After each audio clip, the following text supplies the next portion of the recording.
बिस्मिल्लाहिर्रहमानिर्रहीम। अस्सलाम वालेकुम। उम्मीद है आप सब लोग खैरियत से होंगे। नाज़रीन, आज का हमारा टॉपिक है थकावट, दायमी थकन, जिसे इंग्लिश में फटीग भी कहते हैं। थकावट कोई बीमारी नहीं है, बल्कि ये किसी बीमारी की पेशगी इत्तला है। नाज़रीन, काम काज करने के बाद जिस्म में थकावट एक फितरी अमल है, लेकिन अगर ये अमल मुसलसल रहता है, रात को सोने के बाद सुबह आप फ्रेश नहीं उठते, आपके जिस्म में दर्दें रहती हैं, आपके अंदर चिड़चिड़ापन पाया जाता है, छोटी छोटी बातों पर आपको बहुत ज़्यादा गुस्सा आता है, तो फिर ये काबिल तशवीश है। फिर आपको चंद बातों का जायज़ा लेना होगा।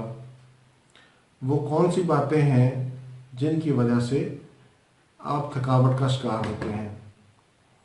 आपको देखना होगा कि आप दोपहर को कितने घंटे सोते हैं, आप रात को कितने बजे सोते हैं, आप सुबह कितने बजे उठते हैं। क्या आप पानी का इस्तेमाल कम तो नहीं करते? क्या आपके अंदर आयरन की कमी है? क्या आप यूरिक एसिड का शिकार हैं? क्या आपने वर्जिश छोड़ी हुई है? आपको इन तमाम बातों का जायज़ा लेना होगा। नाज़रीन, अल्लाह ताला ने दिन काम के लिए बनाया है और रात आराम के लिए, लेकिन आज के इस मशीनी दौर में हमने रात को भी दिन में तब्दील कर दिया है। अगर हम 24 घंटे में 18-18 घंटे 20-20 घंटे काम करेंगे तो यकीनन हमारी सेहत पे कोई अच्छे असरात नज़र नहीं आएंगे। अब मैं आपको बताता हूँ इसकी एहतियाती तदाबीर।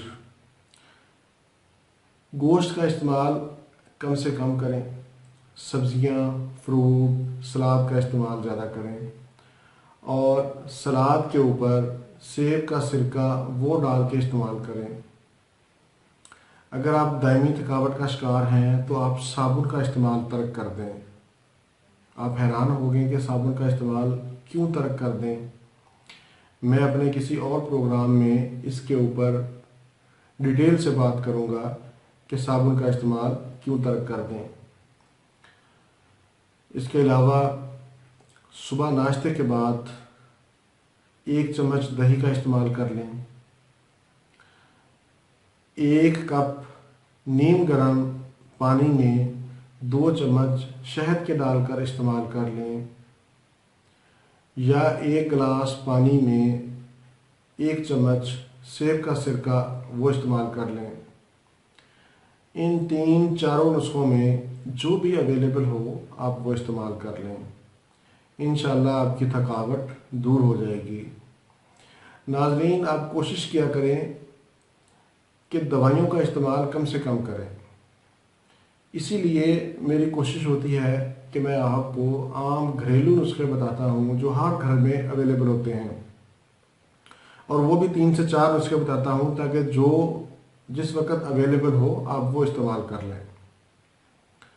और इसके साथ साथ होम्योपैथिक में बहुत अच्छी मेडिसिन थकावट के लिए पाई जाती हैं, जिसमें सर फहरिस्त रेस्टॉक्स है, आप उसे इस्तेमाल कर सकते हैं। और इसके साथ साथ नाज़रीन, मैं आपको एक रूहानी हल भी इसका बताता हूँ कि आप जो भी दवाई आप खाएं, इस्तेमाल करें, उसके ऊपर 11 बार सूरत फातिहा पढ़कर आप वो फिर खाएं। इंशाअल्लाह आपकी थकावट दूर हो जाएगी, आप सेहतमंद तंदुरुस्त रहेंगे। नाज़रीन, ये था हमारा आज का प्रोग्राम। उम्मीद है आपको पसंद आया होगा। अगर आपको अच्छा लगे तो इसे ज़रूर दूसरों के साथ शेयर करें, और मेरे इस चैनल को सब्सक्राइब ज़रूर करें। इसी के साथ ही मुझे इजाज़त दीजिए। अल्लाह हाफिज़, वस्सलाम।